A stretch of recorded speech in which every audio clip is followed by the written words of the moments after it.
Forte of In the Know with Mo. Joining me today, I have my sister girl, Rhonda B, as my guest host. And today we're going to be talking about the National Action Network Chicago chapter. And I've invited Rhonda B to be my guest host to ask questions. And I'd like to introduce you to some of the board members of the National Action Network Chicago chapter. We have James Thomas.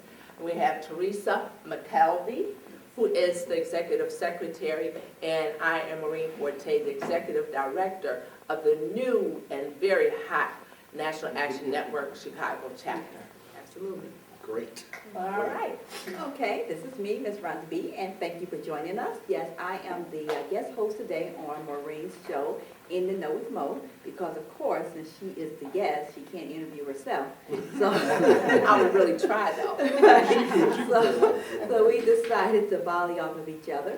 And so, and as you know, she's on every Thursday evening, so we welcome you and thank you for joining us.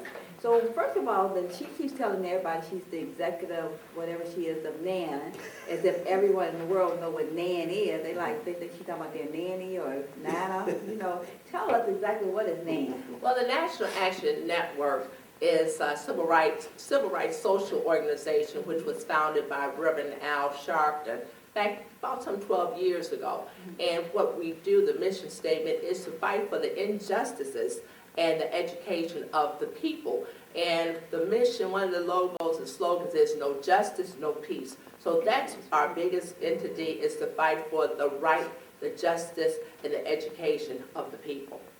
And and I find it quite interesting that life goes in one big circle. We start one place and we end up right back where we started. Because for the life of me, I cannot understand what God's mission would be to have me to be the walk footstep with someone in charge of a civil rights organization.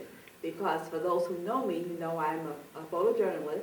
I do commentary, mostly political commentary. And one of my biggest comments is that we have every single civil rights organization there is to exist in the world here in Illinois. And according to anyone who hears anyone speak, we also have all the injustice here in Illinois. Yes. We have all the corrupt politicians. We had the gentleman we spoke to about the untold story of the juvenile justice system, and we know about the Cook County correctional system. And how many of our governors have gone to jail and some more on their way to jail, and it just goes on, and civil rights violations. And then I would end up walking lockstep with someone who's now in charge of the organization. I guess God wanted them to hear me closer as I say exactly what you guys are going to do for our people. Well, the bottom line is I've worked with all the organizations. I've been the president of the South Suburban chapter of Rainbow Push. I've been the vice president of the NAACP. I'm the chairperson of Probation Challenge, which believes in giving ex-offenders or offenders a second chance.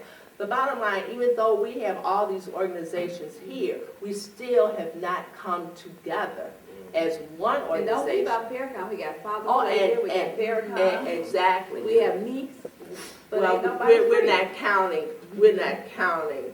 But the bottom line is, I'm not counting Reverend Meeks because we're talking about civil rights organizations. We're not talking about pastors who are trying to publicize things for voucher systems to build their school system.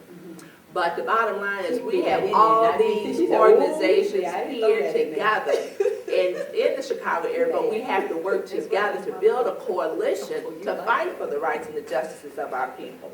And if we don't do that, and someone has to be able to stand up and don't be afraid to speak on behalf of the people. Right. James is a board member. James and I have worked together as he was my vice president of the Rainbow Push Coalition when we started that. We ran that for 7 years. Right. And we have been in and out of everybody's business with the Rainbow Push. And then I bring to you our Teresa, who has a wealth of knowledge and background in a lot of things. So I'm going to give him a chance. Let me tell you that. And how pretty is her hair? I know. I know. But okay, I digress. So I'm going to give him a chance. If we can start with Teresa. Tell them a little bit about you and what you bring to the table for the National Action Network. Basically, what I bring to the table for the National Action Network is my background in education. I own an organization called HBCU Alumni, where we promote blacks and Latinos to attend historically black colleges and universities. I do financial literacy, teaching African American and Latino children about their credit. And I also, which is very, very close to my heart, is I do a Dress to Success program where I teach African American children how to prepare for a job. Because most of the times our children think they can't get a job because they're black, and that's not the case. They can't get a job because they don't understand the technique of interviewing. And that's what I'm trying to get more and more involved with our African American children, to get them to understand. It's not about you being black, it's about you knowing the protocol and what it needs to do, what you need to do in order to apply for a job. I try to teach them that when you go to fill out that application, that's a part of the job interviewing process. Because once they see you when you walk through that door, they make that determination of whether they're going to call you and give you an opportunity at that moment. So if you walk through the door with your pants hanging down, what the man said, pants on the ground, pants on the ground, 9 times out of 10, you're not going to get called for an interview. So that's my passion, is to teach our children, number 1, about their credit, how to respect it, how to build integrity. Number 2, how to go out and get their job. Number 3, another thing that I'm working on is customer service. Once they get their job, how do they keep it? Exactly. So that's what I'm trying to do with my organization, HBCU Alumni. And because of my background with that organization, I went to visit a college called the Taylor Business Institute. A friend of mine told me that there was a black-owned college downtown Chicago, and I couldn't believe that a black-owned school was in my city, and I had never heard of it because of my background with historically black colleges and universities. So I went to visit the school, and I told them about what it is that I do and how I can begin to send, students to their school, and as a result of that, 2 weeks later, they called me and asked me would I take over their high school recruiting department. So, and I'm very blessed. They are some beautiful people. Mr. and Mrs. Parker, that owns Taylor Business Institute, that's been around since 1964.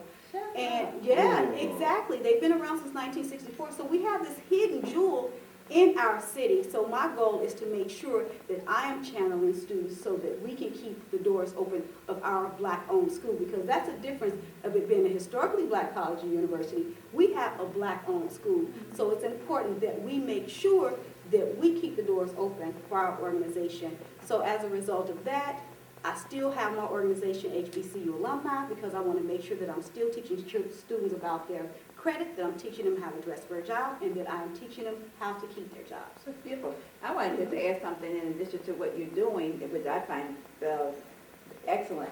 But one thing I've noticed in the school system, the schools that I'm in, is that our young people, in addition to you teaching them how to fill out the application and how to dress for the job and getting their attitude right, is also try to get the message in there that just because you do the right thing, that doesn't make you less black. That's right. Because I am on a mission now. I don't have an organization though. I'm just on a mental mission. On a mission to try to get our young people to understand that being black is being black. Exactly. There is no particular being black. Mhm. And because you do things correctly does not make you less black. Exactly. Our I tell kids them all the think time. Our generation is trying to rob them of their blackness. Mm-hmm. And I feel because our generation, actually I'm stealing this from somebody else, Mm-hmm. from that young lady who said that we have let this generation down because we did not tell them that being black is an entity in itself Mhm. and one that we're proud of. Exactly. So they don't even know what it means to be black. That's right. And so they're trying to identify for themselves what it is to be black, and they got all the wrong messages. So when you tell them to stand up straight, dress properly, and then go in there and say, thank you, excuse me, they're thinking you're telling them to give up their blackness. Exactly. And I'm not telling them to do that at all. My thing is I talk to them all the time about what's important to them. I ask them, is it important to you that you express yourself by wearing earrings and tattoos, or is it important to you that you eat? So I talk to them about the eats. Express yourself, eat. And I tell them And all you the still time. can express Exactly. yourself. That's why I try I to tell them I'll those do it on the kids. weekends. Yeah. And I try to get those kids to understand in school, this is a very slippery slope. I try to tell those kids at school, as irritating